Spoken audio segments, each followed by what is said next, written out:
Nós estamos tratando aqui sobre a questão administrativa, a questão pastoral da igreja. Esse já é o terceiro estudo que nós estamos fazendo pelos domingos pela manhã. Alguém perguntou a um irmão nosso, por que o pastor Glênio está falando tanto sobre essa questão de presbitério na igreja? Nós somos batistas e não presbiterianos. Eu gostaria de dizer, antes de mais nada, que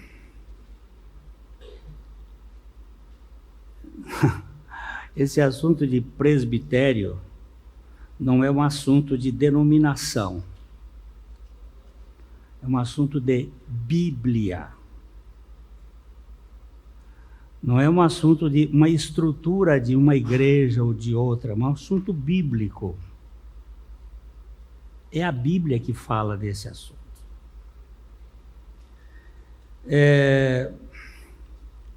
Não é só as igrejas presbiterianas que têm presbitérios. Várias denominações. Os anglicanos têm presbitério. Batistas, várias igrejas batistas têm presbitério. Batistas têm uma vantagem de que a igreja local ela é autônoma. Então tem muitas igrejas com presbitérios, tanto nos Estados Unidos como na Europa. Aqui no Brasil também tem várias igrejas com presbitério.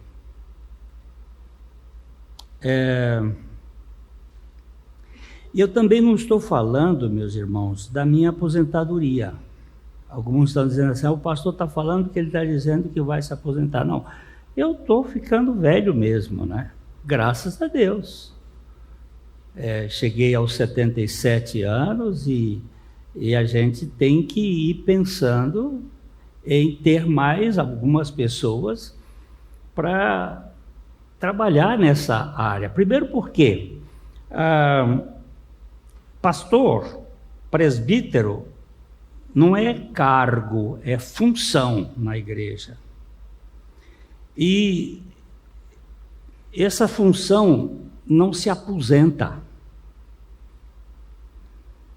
Ou ele sai por morte, ou ele sai por arrebatamento, Jesus chega e carrega, ou ele sai por mudança de cidade, de igreja, ou ele sai porque foi demitido, a igreja diz assim, chega, ou ele perde a sanidade, ficou esclerosado, ou ficou com Alzheimer, aí tem que sair. Dessas opções, eu tenho a opção de arrebatamento, que é a mais próxima para mim. Estou esperando o Senhor a todo tempo. Ou ele quer me levar e me leva, ou a igreja me mandar embora.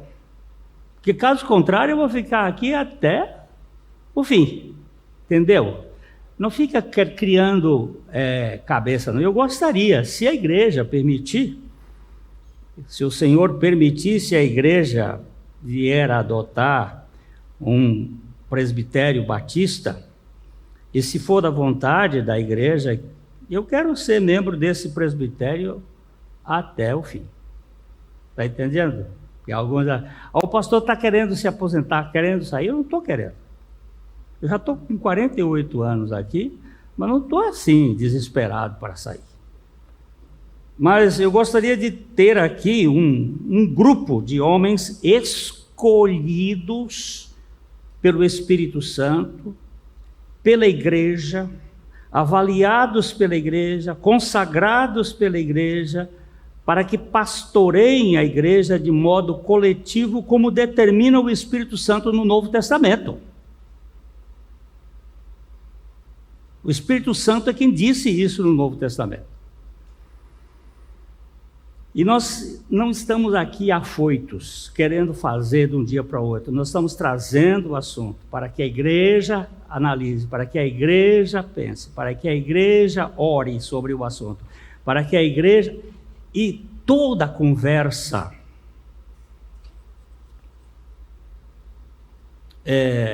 fora do grupo eclesiástico paralela, conversa de café, ela não merece crédito porque ela não tem a habilidade necessária para ser avaliado biblicamente. Nós vamos colocar aqui na igreja estudo e debate sobre o assunto de modo muito claro para que a igreja tenha condições de analisar com o coração, com a mente e com a palavra de Deus o assunto, porque não vai ser imposto, vai ser buscado da parte do Senhor.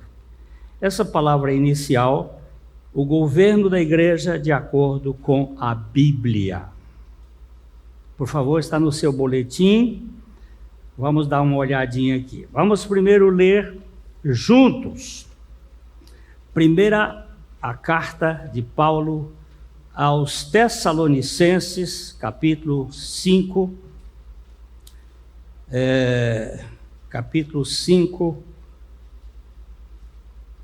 versículos 12 e 13. Essa tradução aqui está certa. Vamos lá. Juntos, irmãos, pedimos que vocês tenham um grande apreço os que trabalham entre vocês, os que presidem no Senhor e os admoestam. Tenham essas pessoas em máxima consideração, com amor, por causa do trabalho que realizam. Vivam em paz uns com os outros. Como diz a tua palavra, Pai, opera em nós aquilo que a tua palavra fala, para que Cristo Jesus seja glorificado e a igreja edificada. Em nome do Senhor. Amém. Irmãos, pedimos, olha Paulo escrevendo, pedimos que vocês tenham em grande consideração, em grande apreço, os que trabalham entre vocês, os que presidem e os que admoestam. Duas funções importantes e sempre em plural. Não o que preside, nem o que admoesta. Esta é a primeira carta que Paulo escreve. Provavelmente no ano 50, uns dizem 52, outros dizem 56, não há muito consenso, mas é a primeira carta de Paulo, que ele está escrevendo a uma igreja que ele fundou, e está dando graças a Deus por causa destas pessoas que foram levantadas pelo Senhor para presidir e admoestar os irmãos e os membros. Entre os conceitos, vocês podem ver aí no boletim, que precisam ser definidos por nós aqui, estão temas como a suficiência das Escrituras e o governo da igreja. O sucesso de qualquer discussão pode ser grandemente prejudicado ao se descobrir, operando em significados diferentes, os termos em relação à suficiência da Escritura, pois ela é a última palavra. A suficiência das Escrituras. A Bíblia é a nossa regra de fé e prática. O que a Bíblia diz diz, nós devemos fazer dentro daquilo que ela fala. O sistema é do Espírito Santo. Creio que ele não errou em nenhuma das palavras que inspirou. A doutrina da suficiência geralmente responde à pergunta se a Bíblia é de fato suficiente para saber o que Deus quer que pensemos ou façamos. De acordo com Wayne Grudem é um teólogo que escreveu vários livros e que tem uma teologia sistemática muito bem estabelecida. Segundo ele, a suficiência da Escritura significa que a Escritura continha todas as palavras de Deus que ele pretendia que seu povo tivesse em cada fase da história da redenção e que agora contém todas as palavras de Deus que precisamos para a salvação, para confiar nele perfeitamente e por obedecê-lo perfeitamente. As Escrituras. O que as Escrituras dizem? Eu vou dar um exemplo. Divórcio. É um assunto que muita gente quer saber. O que as Escrituras dizem sobre divórcio? Vamos ver? Bom, está aqui. Sexo. O que as Escrituras dizem sobre sexo? Está aqui. O que elas dizem? Como é que eu devo fazer? Como a palavra de Deus me ensina. Se eu sou um filho de Deus. A palavra de Deus não é para o mundo. É para os filhos de Deus. E o que Deus diz, eu tenho que acatar. E qualquer atividade, né? A doutrina da palavra, da suficiência das Escrituras. A suficiência das Escrituras significa que Deus nos deu tudo o que é necessário ou útil para a conduta de nossas vidas. Não precisamos de nada mais do que a Bíblia para definir o que devemos fazer e como podemos fazer como igreja de Deus. Concorda? Você lembra a história daquela mulher que disse assim: pastor, eu não consigo amar meu marido. Aquilo é um traste. Aquilo é um negócio fora de série. Eu não consigo amar meu marido mais, pastor. O pastor disse: olha, minha irmã, se você não consegue amá-lo como marido, tem um texto bíblico que diz assim: amai o teu próximo como a ti mesmo. Aí ela disse: pastor, aquilo é tão ruim que nem como próximo dá para amar. Aí ele diz: pois bem, se você não dá para amar como marido e não dá para amar como próximo, a Bíblia diz: amai o vosso inimigo. E agora? Dá para fugir? Não dá para fugir. O amor é condição sine qua non. Eu não tenho opção para não perdoar. Eu posso ficar sentido, eu posso ficar magoado, eu posso ficar ressentido, eu posso ficar amargurado, mas eu não tenho opção.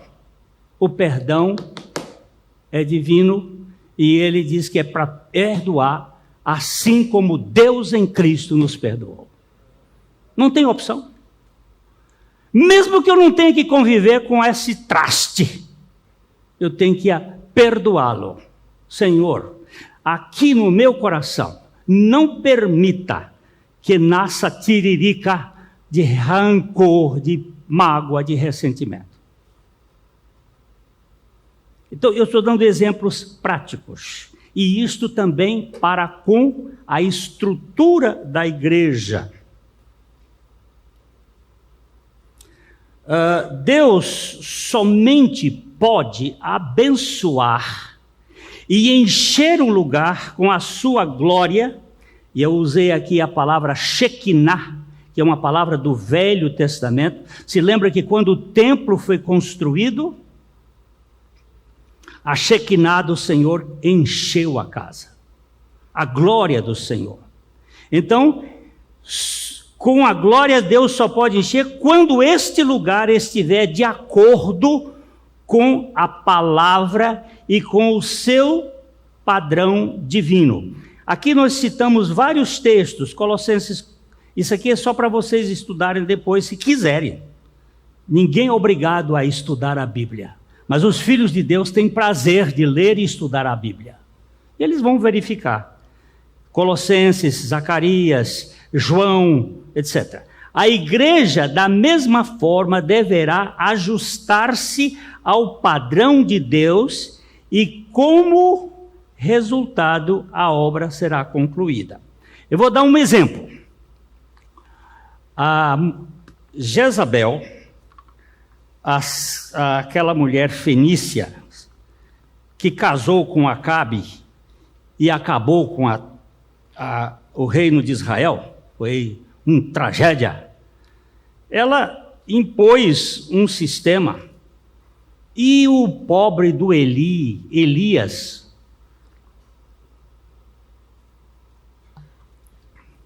ficou morto de medo da mulher, porque essa daí era cobra, era uma serpente.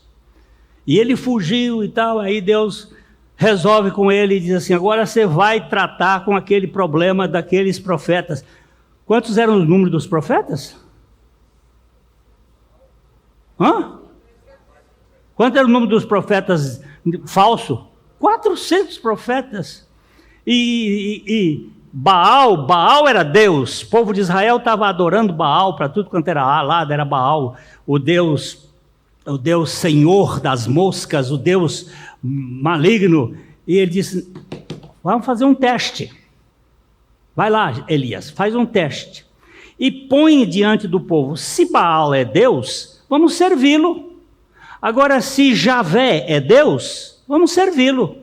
E colocou isto e chamou o povo lá para o Monte Carmelo, fizeram lá o povo, os profetas de Baal se martirizavam e claudicavam em torno, botou lá, primeiro ele disse assim: olha, vocês põem um bezerro, façam o altar de vocês e façam a adoração de vocês, e aquele que mandar fogo do céu será o Deus. E eles ficaram o dia todo ali gritando e cantando aquelas músicas mancadas, e até Elias zombava deles: canta mais alto, grita mais alto, ora mais alto. Talvez ele esteja cochilando, está lá dormindo. Olha, faz isso. Quem sabe ele está na casinha lá, esvaziando o ventre. O Elias era profeta de Deus mesmo. Teve suas depressão, mas ele enfrentou. Sabe o que ele fez depois? Depois que eles rolaram até sol quente e tal, Elias foi lá, construiu um altar, porque o povo de Israel estava dividido, 2 tribos para um lado, 10 por outro. Ele foi lá e construiu um altar com as 12 pedras, representando as 12 tribos, construiu, botou o bezerro em cima, tocou água, encheu d'água, botou água e fogo, não dão certo. E aí ele disse: agora, Senhor, Tu és Deus e nós confiamos em Ti. E o fogo desceu. Você entendeu? Ele preparou o altar, conforme o Senhor tinha determinado. A glória do Senhor só desce de acordo com a sua palavra. Fique claro isto. Mas eu tenho o meu jeito. O jeito de Caim deu o que deu. Nós não podemos ir do nosso jeito. Nós temos que ir do jeito que a palavra de Deus ensina. A igreja deverá ajustar-se ao padrão de Deus, como resultado, a obra será concluída. No Novo Testamento, Shekinah representa a glória de Deus na face de Jesus Cristo, como nos diz 2 Coríntios 4:6. Jesus era o resplendor da glória de Deus, a expressão exata do seu ser, Hebreus 1:3. Ele era a palavra que se fez carne e habitou entre nós, e vimos a sua glória como a glória do unigênito vinda do Pai, cheio de graça e de verdade. Ele era o Senhor da glória. De fato, seu resplendor um dia iluminará a terra, Apocalipse 8:1. E para que a igreja seja cheia da glória de Cristo, precisa fazer o que Cristo ordenou. Não vai ser do nosso jeito. Eu vejo às vezes assim, tem uma receita de bolo. Pode ser da Dona Benta, pode ser uma receita de bolo. Ela diz lá, tantas xícaras de farinha, tantas xícaras de açúcar, tantas isso de aquilo. Tem um mundo de boleiras, de cozinheiros que não obedecem a receita. Aí vai fazer, acho que aqui tem muito, aí tira. Acho que aqui não está certo, e aí bota. E aí esqueci. Aí depois o bolo sola.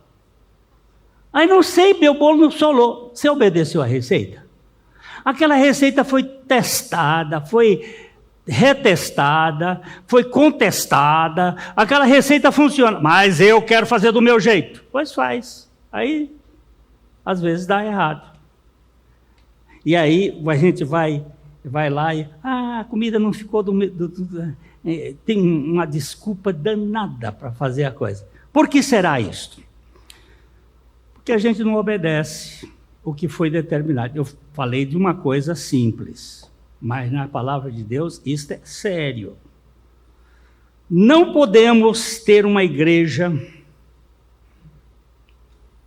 de Cristo governada por decretos humanos. Só os homens salvos por Jesus Cristo.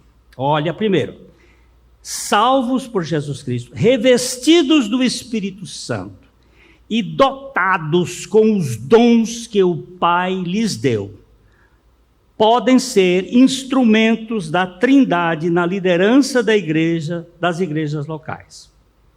Mas eles não podem fazer o que acham que é certo, mas o que a Bíblia diz que é certo.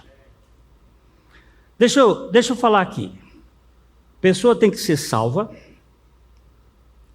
ela precisa ser revestida do Espírito Santo e ela precisa ser dotada com dons espirituais. Guardem esse assunto, que nós vamos tratar mais em outro lugar, outra vez. Dons e talentos não são a mesma coisa. Talento é uma aptidão natural, que você nasceu com ela. Dom é uma capacitação espiritual que Deus deu a você. Uma coisa é talento, que se desenvolve. Não existe dom de música na igreja. Existem pessoas talentosas. Não existe nenhum dom no Novo Testamento que fala dom de música, de cântico. Não, tem pessoas talentosas. Eu gostaria muito de ser talentoso em música para eu tocar piano, que eu acho ou violino, mas eu não tenho nada. Eu só toco gado. Mais nada. Agora, fica o cacófato aí, né? Que coisa horrível, pastor. Não é por decreto, não é por habilidade, isso aí vai dar problema. Isso vai dar problema. Segundo o Dr. William Hendrickson, gente, para fazer um estudo, nós temos que não opinar a nossa própria, temos que buscar pessoas que estudaram, que levaram tempo estudando o assunto. Homens de Deus, homens sérios na palavra, para poder ordenar as questões. Segundo o Dr. William Hendrickson, o trabalho da igreja nunca é inútil, pois é produto não da mente do homem, mas da graça soberana de Deus.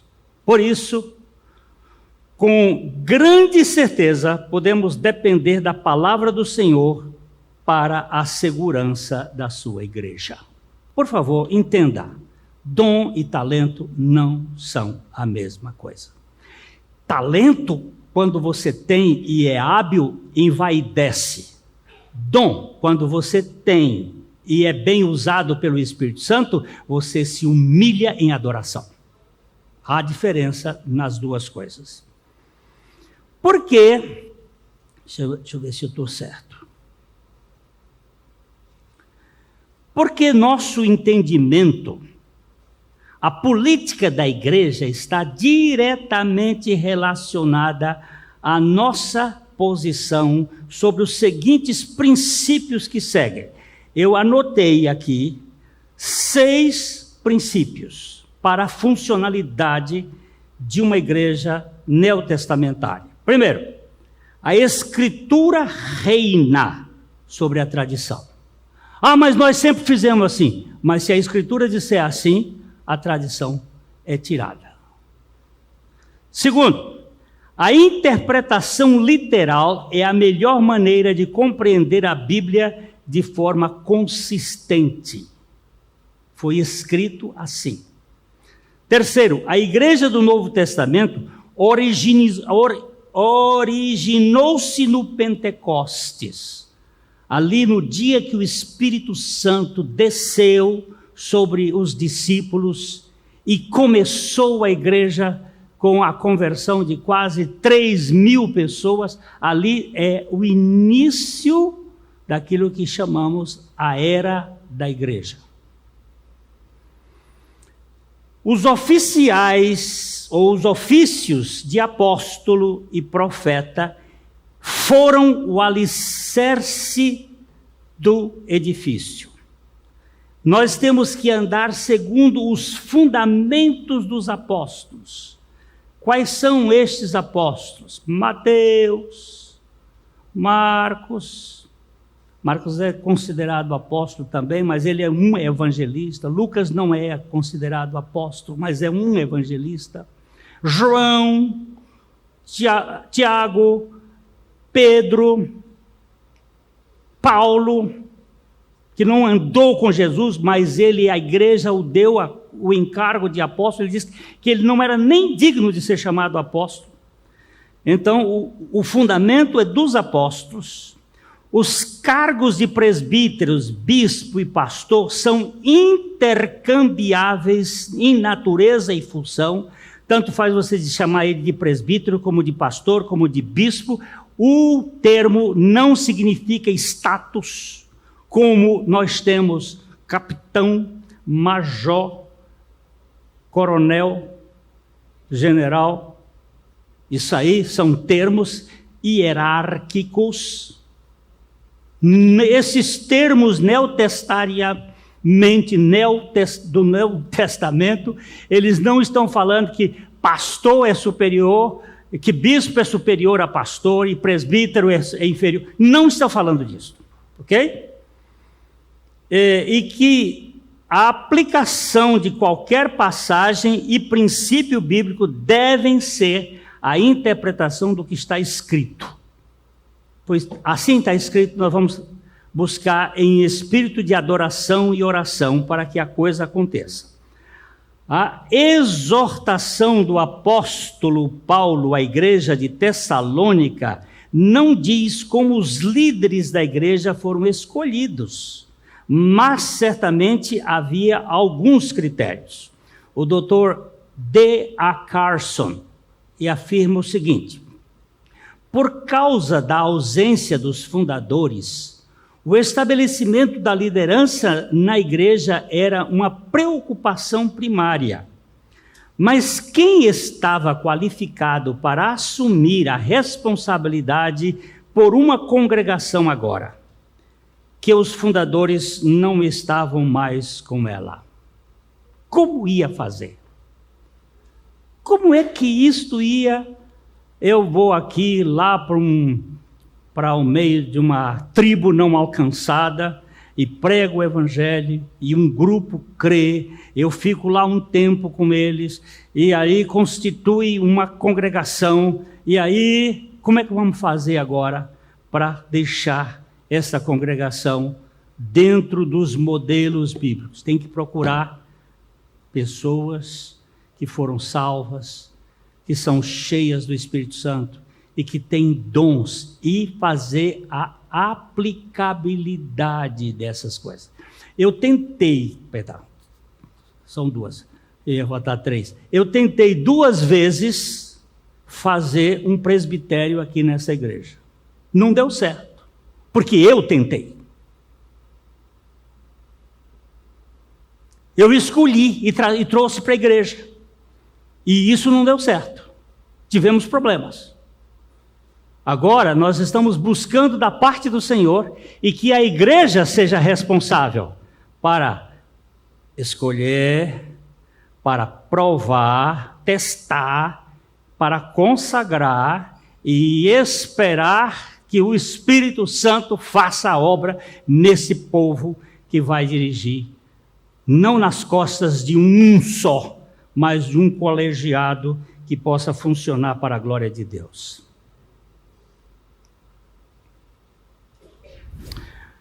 Era necessário alguma orientação. A igreja surgiu em vários contextos culturais e se não houvesse formatação adequada, cairia no risco de se perder nos trilhos de uma cultura vigente.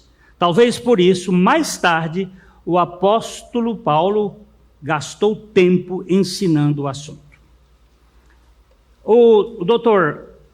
D.A. Carson continua. As cartas pastorais incluem listas de qualificações destinadas a ajudar Timóteo e Tito na nomeação de presbíteros e diáconos em Éfeso e Creta. Aqui estão os 2 textos que vão ser também analisados por nós num outro estudo. Mas, no caso da igreja de Tessalônica, o texto permanece em silêncio sobre como os novos líderes foram escolhidos. Nós não sabemos como foram escolhidos os presbíteros da igreja de Tessalônica. Nós não sabemos. Só sabemos que eles estavam lá. Mas Paulo escreve aqui, mostrando para Tito e para Timóteo o que fazer. Como poderia se construir um modelo que gerasse unidade na liderança das igrejas? Como é que isso vai gerar unidade? O bispo anglicano William Temple, ele diz o seguinte: o caminho para a unidade da cristandade não passa pelas salas de comissões. Está na unidade pessoal com o Senhor, de maneira tão profunda, real, que possa ser comparado à sua unidade com o Pai. Que coisa mais profunda. Jesus era um com o Pai.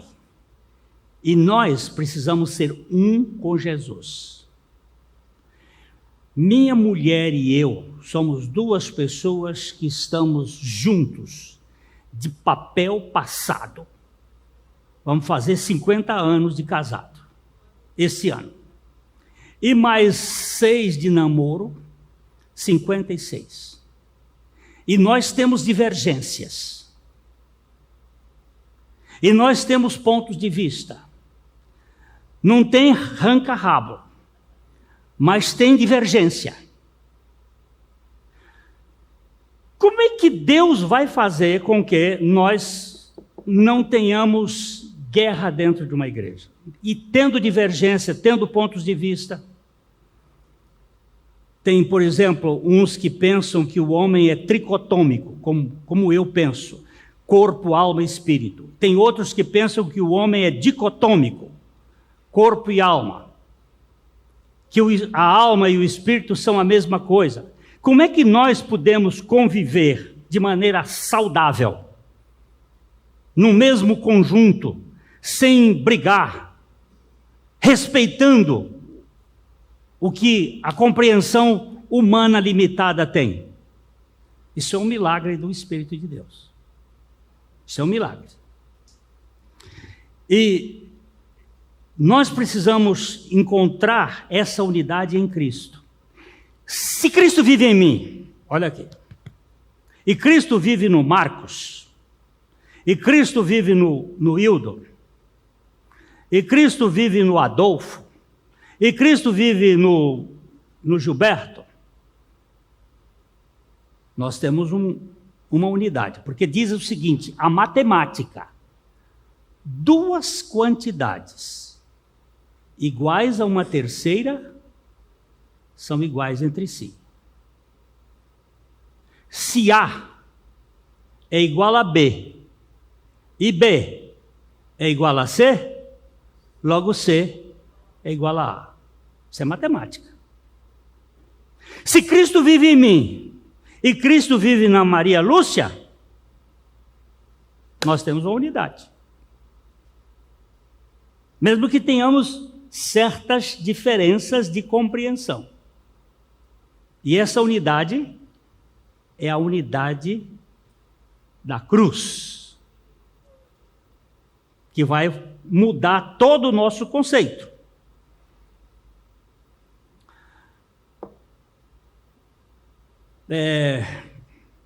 O Senhor, ao crucificar o velho homem, o velho Adão, deu uma natureza aos genuinamente convertidos, capaz de obedecer àqueles que foram dotados por ele para liderar.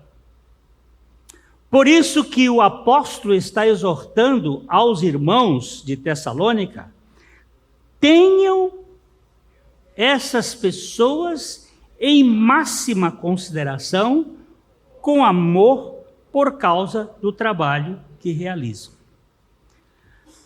O seu velho homem foi crucificado com Cristo? Foi ou não foi? Aí tem, foi.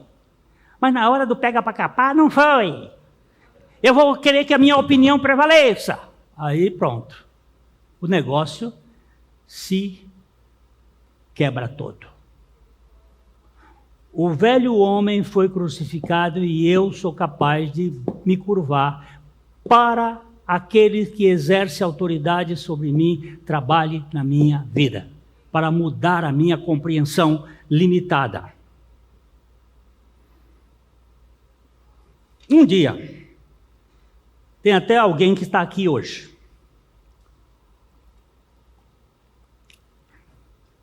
Um dia, estávamos fazendo um estudo aqui na igreja, há many years ago, faz tempo. E duas irmãs levantaram-se para falar em línguas. E eu disse, em nome de Jesus, não.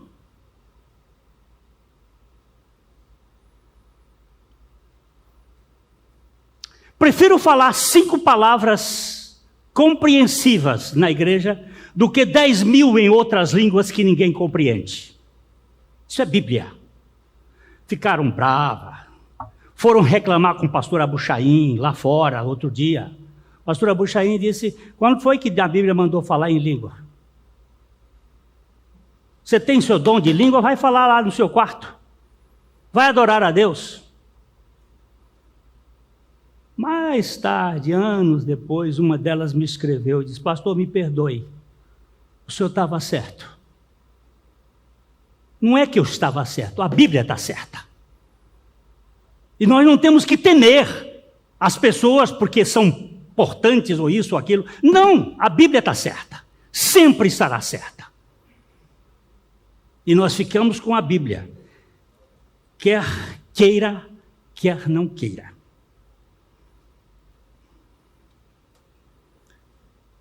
Mas continuamos ainda nesse estudo em busca de uma metodologia para escolher uma liderança realmente bíblica. Dr. Carson prossegue. O versículo 12 sugere que Paulo e os seus associados, os seus irmãos ali, não estabeleceram critérios para avaliar líderes em potencial, mas simplesmente exortaram a igreja a reconhecer aqueles que estavam emergindo como líderes congregacionais. A exortação dele à igreja: agora, pedimos a vocês, irmãos, que respeitem aqueles que trabalham duro entre vocês, que estão sobre vocês no Senhor e que os admoestam. Olha os critérios aqui. Trabalham duro, presidem no Senhor e admoestam. Você sabe o que é admoestar? Vem cá, Hildo. Eu vou admoestar Hildo aqui. Vem cá.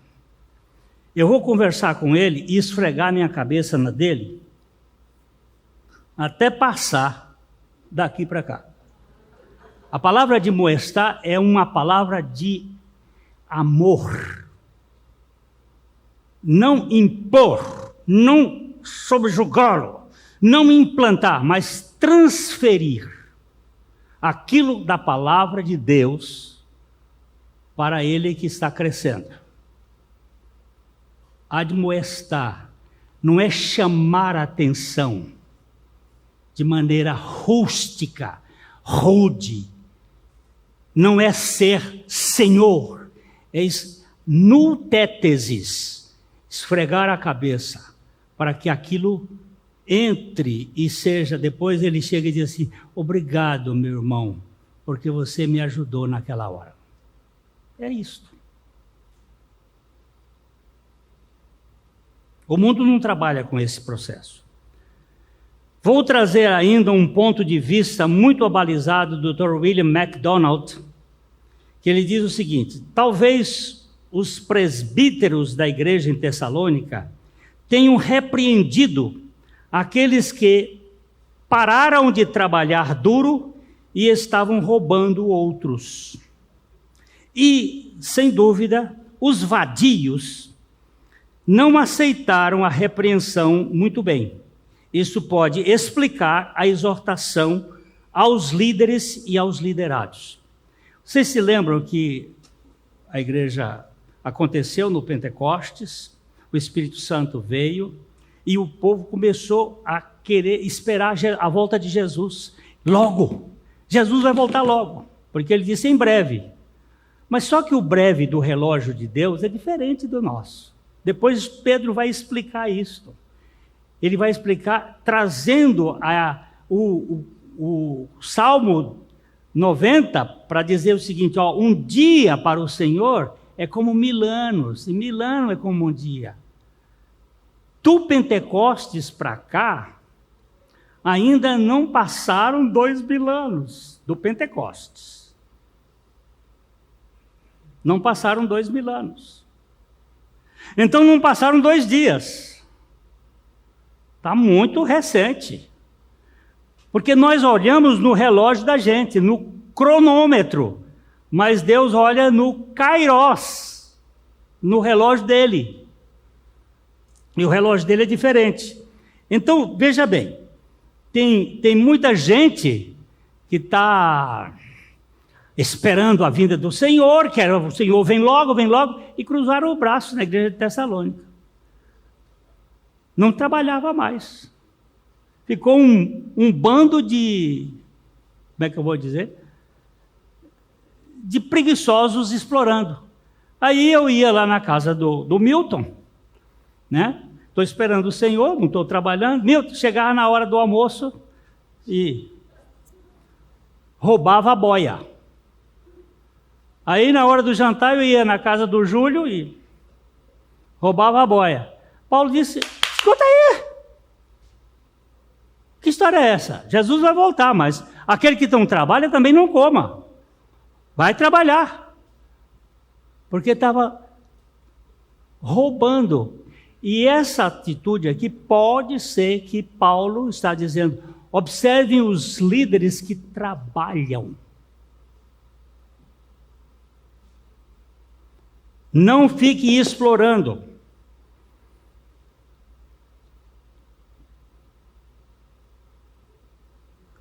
Quando Paulo exorta os santos a reconhecer aqueles que trabalham entre eles, é porque pretende respeitar e obedecer seus guias espirituais. Isso fica claro nas palavras: e vocês estão no Senhor e os admoestam. Onde é que nós estamos? No Senhor ou na carne?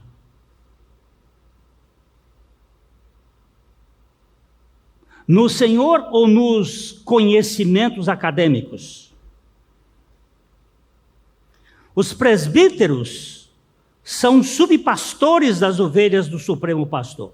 Sua responsabilidade é ensinar, governar, exortar e alertar.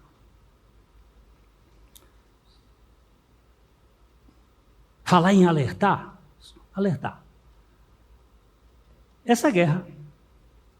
O que está acontecendo com essa guerra? Primeira coisa, o preço de tudo está subindo.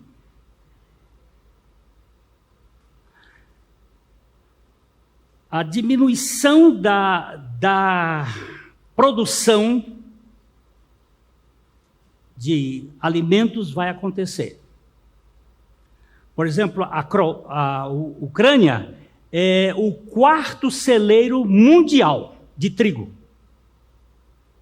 60% do trigo do mundo vem da Ucrânia.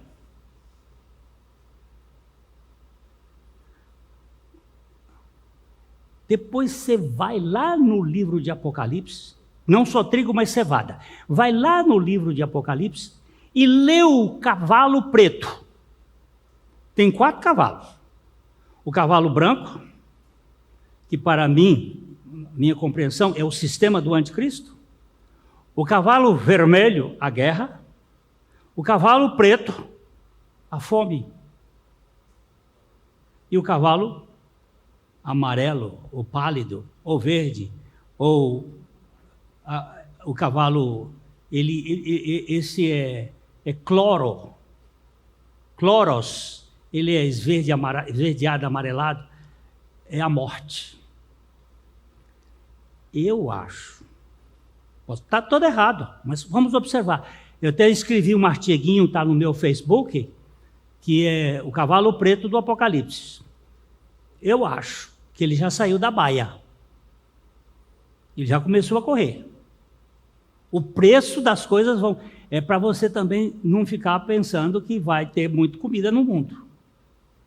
Ela vai diminuir. É só uma admoestação, é só uma exortação para pensar. Cuidado com o exagero de comida e jogar comida fora. Coma direitinho e aproveite para não ficar jogando comida fora. Porque comida vai ficar mais escassa. Pode ser que não. Mas é uma observação. Dá uma lida no coisa e examina as escrituras.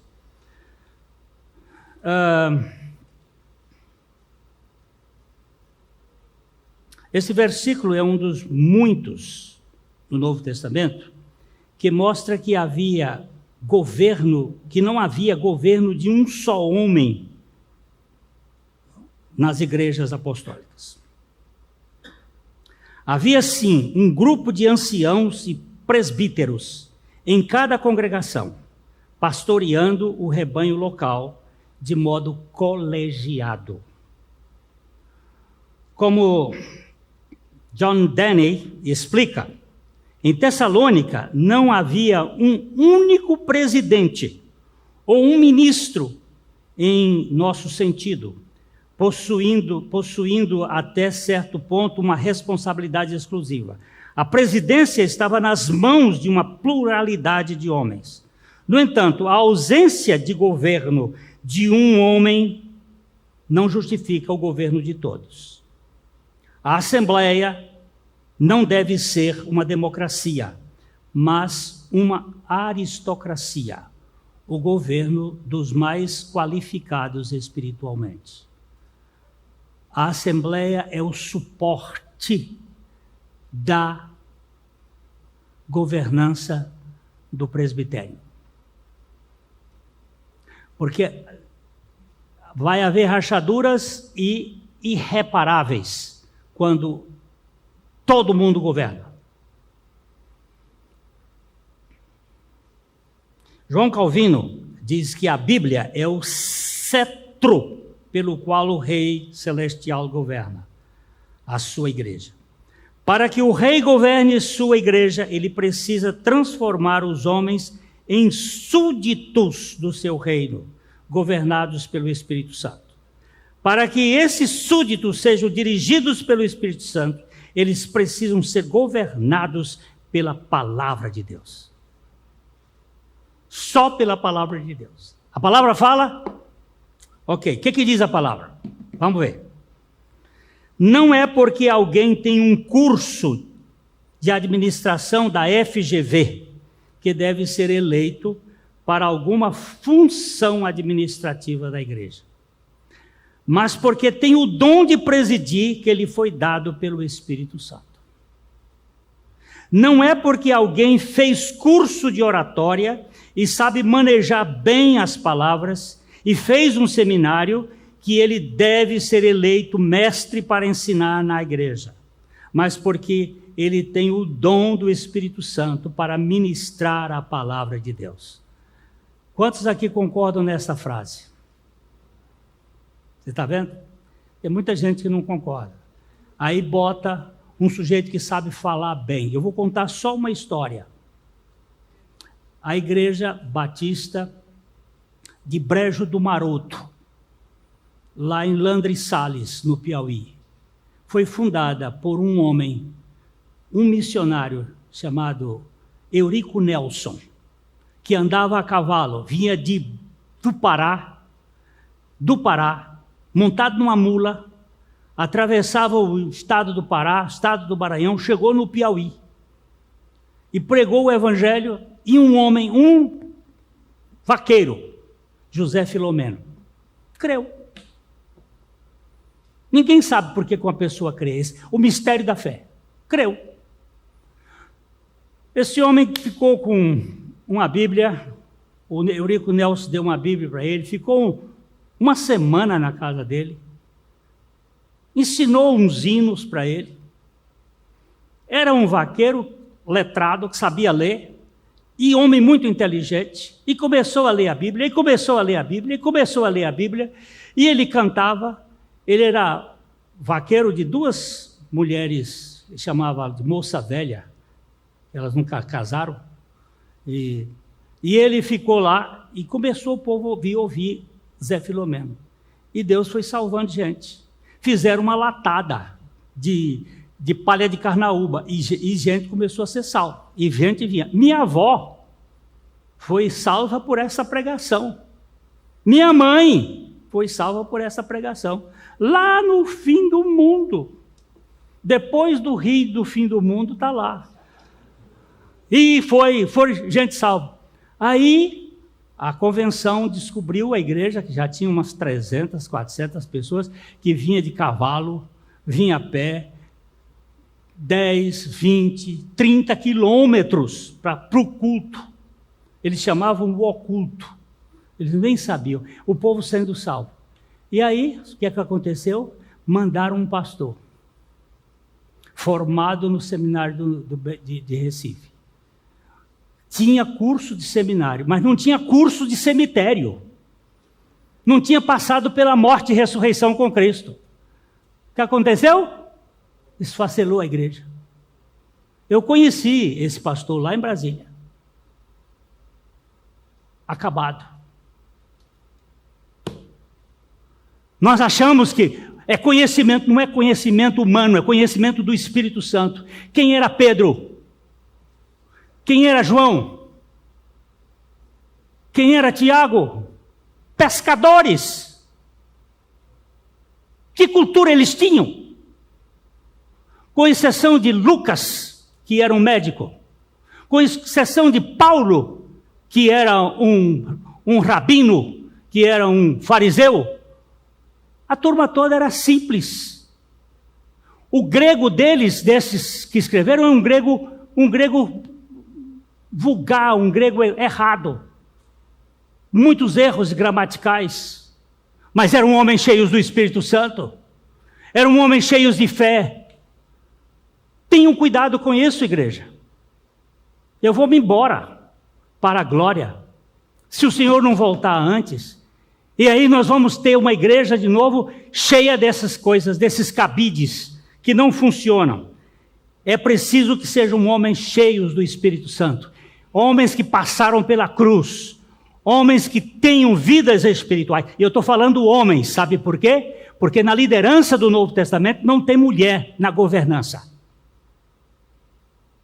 São homens. Eu sei que isso não é politicamente correto, mas é o que a Bíblia ensina. E quando a Bíblia ensina, eu fico com a Bíblia.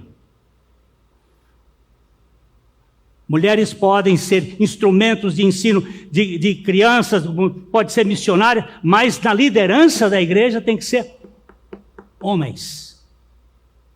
Depois estudem isso, o que a Bíblia diz. Mas eu não concordo. Tudo bem, você não concorda. Aqui não é concorda, é com cruz.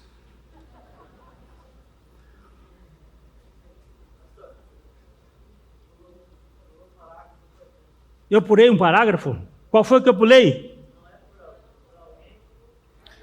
Não é por alguém ter algum curso na universidade ou por ser proeminente na sociedade é que deve ser escolhido para ocupar a liderança da igreja. Isso pode até ter alguma importância, mas não é a coisa necessária. O ponto aqui é que essas pessoas sejam de fato regeneradas, dotadas com dons ou carismas espirituais para esse mistério. Se tiver, muito bem. Se não tiver, Deus vai levantar pessoas que não têm essa capacidade, mas têm os dons espirituais. Pessoas que têm esse dom espiritual. Então eu já li o outro lá e terminando. O governo da igreja de Deus é de acordo com os dons de Deus. Se eu estivesse numa igreja que cresce, ela dizia assim, amém, mas está todo mundo amém. Tem uns meio dormindo aí. O governo da igreja de Deus é de acordo com os dons de Deus. Viu? Toda a vida da igreja deve ser sujeita ao governo real de Deus.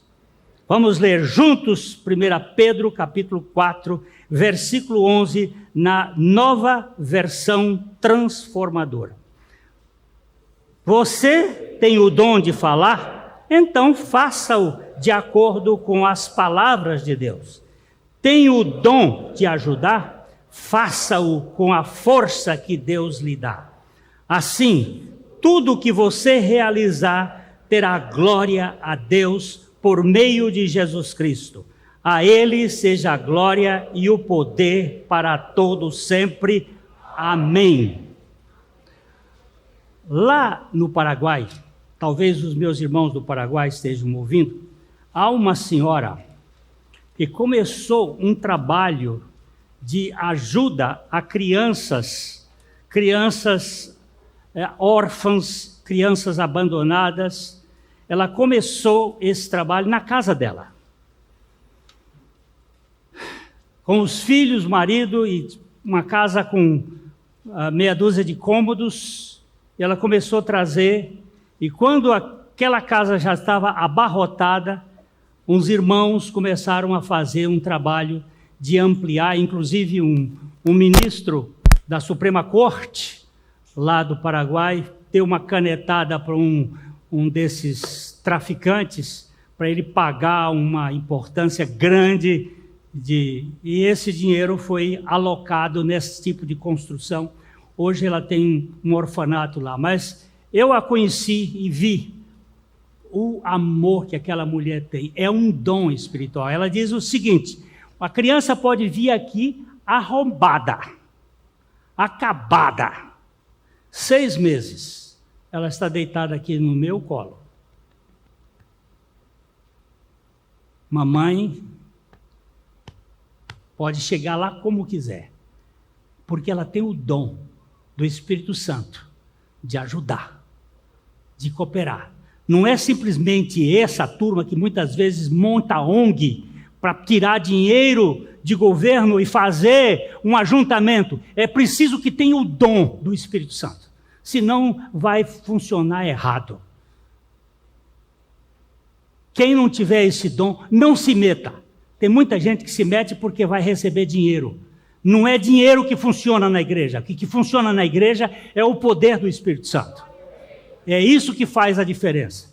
E que Deus tenha misericórdia de nós. E que nos mantenha com foco na palavra. Porque é a palavra que tem que dirigir nosso rumo. Que, de outra forma, nós vamos ter uma estrutura muito bonita, mas a vida de Cristo não vai, a Shekinah de Deus não vai se manifestar. Nosso Pai, opera nos nossos corações. O Senhor sabe como tirar de nós todo o nosso tradicionalismo e nos colocar dentro da Tua palavra. Opera no meio dessa igreja, para que essa igreja seja edificada pelo Teu Espírito Santo. Nós oramos em nome de Jesus. Amém.